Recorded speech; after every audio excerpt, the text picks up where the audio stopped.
Today, we have a massive update covering the entire MotoGP paddock. As we approach the 2026 season opener, we are going to look at the huge changes coming to the Australian Grand Prix calendar that has left fans and riders with mixed emotions. We will also analyze the struggles of a superbike champion trying to adapt to the Yamaha V4, the physical condition of Jorge Martin at Aprilia, and the concerning crashes from the reigning champion Marc Marquez.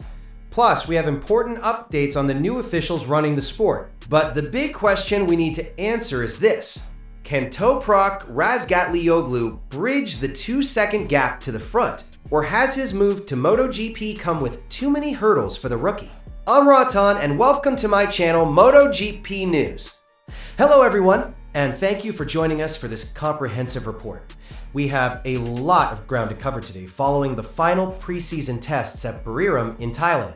The paddock is buzzing with news, some of it exciting and some of it quite controversial. Let us begin with the biggest story regarding the future of the sport in Australia. There has been a major announcement that has shaken the Australian motorcycling community.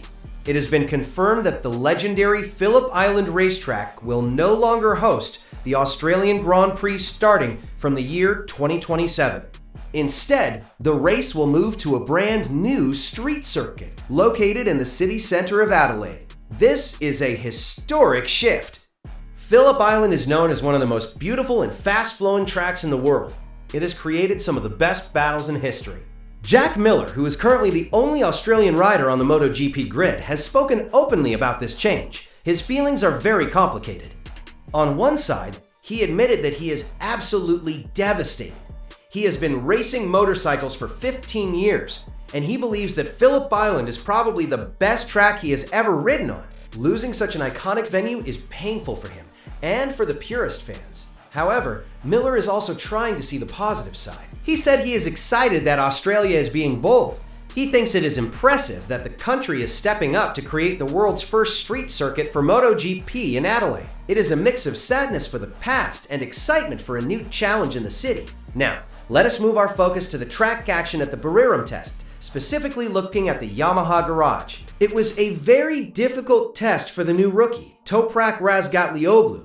Toprak is the reigning world superbike champion, but he is finding out that the switch to MotoGP is incredibly hard. He is riding for the Pramac team on the new Yamaha V4 machinery. By the end of the final day of testing, Toprak was sitting in 21st position. This placed him last among all the full-time riders. The gap to the front was significant. He was 2.1 seconds slower than Marco Bezzecchi, who was leading the way on the Aprilia. Toprak is clearly feeling the pressure. He is known for his incredible braking ability in superbike, but adapting to the carbon brakes and Michelin tires of MotoGP is a different game. However, he is not alone. Former world champion Fabio Quartararo stepped in to help. Quartararo offered words of encouragement and advice to the desperate rookie. It is good to see that kind of sportsmanship. But the reality of the stopwatch is harsh. Even Toprak's teammate, Jack Miller, who is the leading rider on the Yamaha M1, finished 1.1 seconds ahead of him. That is a large gap between teammates. Fabio Quartararo was also a fraction slower than Miller, showing that the new Yamaha V4 bike is still a work in progress for everyone, not just the rookie. Speaking of Fabio Quartararo and Yamaha, there was a very interesting moment regarding team cooperation. Alex Rins revealed that he actually gave one of his bikes to Fabio for the final day of testing. Rins joked about it, saying that sharing is caring. But this reveals the difficulties the team is facing. Rins said it was a hard day to manage because he only had one bike available to him. This limited the number of laps he could do. He managed 29 laps in the morning and 25 in the afternoon. Because of this limitation, Rins could not gather as much data as he wanted. He finished the test in 20th place, over 1.2 seconds off the pace.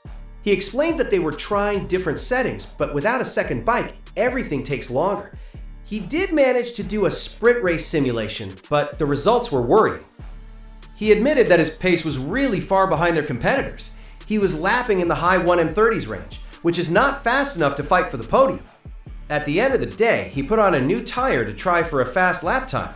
He improved a little bit, but he said the engine had high mileage on it, so he felt a decrease in power. It seems like a very challenging start for the Yamaha squad. Moving down the pit lane, let's look at the reigning world champion Marc Marquez and the Ducati team. It has been a mixed preseason for Marquez. He is coming back from a long injury spell, and if that was not enough, he was battling an illness during the Buriram test.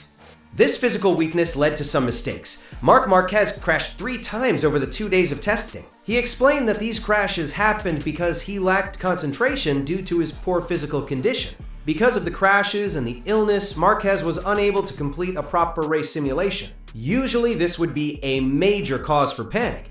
However, the Ducati team boss, Davide Tardozzi, is staying very calm.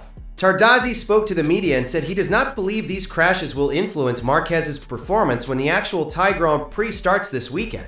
He is confident that once the race weekend begins, Marc will fold right back into the top of the pecking order. Tardozzi knows the talent of his rider and believes the crashes were just a temporary issue. We also need to talk about Jorge Martin. He is now riding for Aprilia in 2026. This is a big change for him.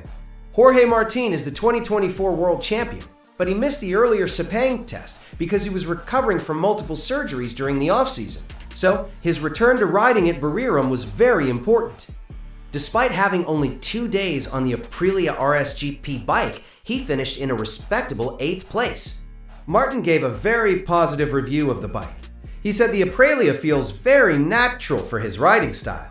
This is great news for the team, as adapting to a new manufacturer can often take months. However, he is realistic. He admits he is still 2 or 3 tenths of a second off the pace he needs to fight for the win. He believes they have found a good base setup for the Buriram track. He also praised the aerodynamics of the bike, saying they have different choices depending on the track layout, which puts them in a strong position. He is feeling good physically and is ready for the opening round. Off the track, there is significant news regarding the officials who run the sport. The structure of the MotoGP race direction has changed for the 2026 season. We have a new team in charge of keeping the racing safe and fair. Graham Webber has stepped up to become the new MotoGP race director. He will be the main man in charge.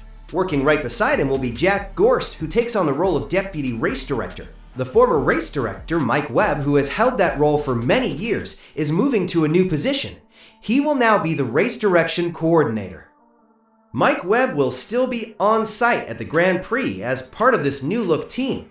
This group, Webber, Gorst, and Webb, will be responsible for everything that happens on the track for all 22 Grand Prix on the 2026 calendar. This includes MotoGP, Moto2, Moto3, and any other competitions at the events. For fans who want to know exactly who is making the decisions on penalties and safety, this is your new team. Finally, we have some fun news for the fans at home. The MotoGP Predictor game is back for the 2026 season. This is the 6th season of the game, and it comes with a new look and new prizes in partnership with Tissot. It is a great way for fans to feel involved in the action. The game starts right now with the Thai Grand Prix. Fans from all over the world can try to predict the pole position lap time. If you guess the exact time correctly, you earn 100 points. The system also gives points for how close you are to the real result. However, if your guess is more than 1 second away from the real time, you will only get 20 points. It is a fun challenge that tests your knowledge of the riders and the track conditions. So, to summarize the situation as we head into the first race, the Australian GP is moving to a street circuit in the future, causing heartbreak and excitement. Yamaha is struggling with their new V4, with Toprak Razgatlioglu finding it very hard to adapt, and Alex Rins battling with limited equipment. Marc Marquez is crashing, but his team is not worried. Jorge Martin is settling in quickly at Aprilia, but needs a little more speed. And we have a new set of officials watching over the races. It is shaping up to be a fascinating start to the 2026 season. We will be watching closely to see how these stories develop when the lights go out in Thailand.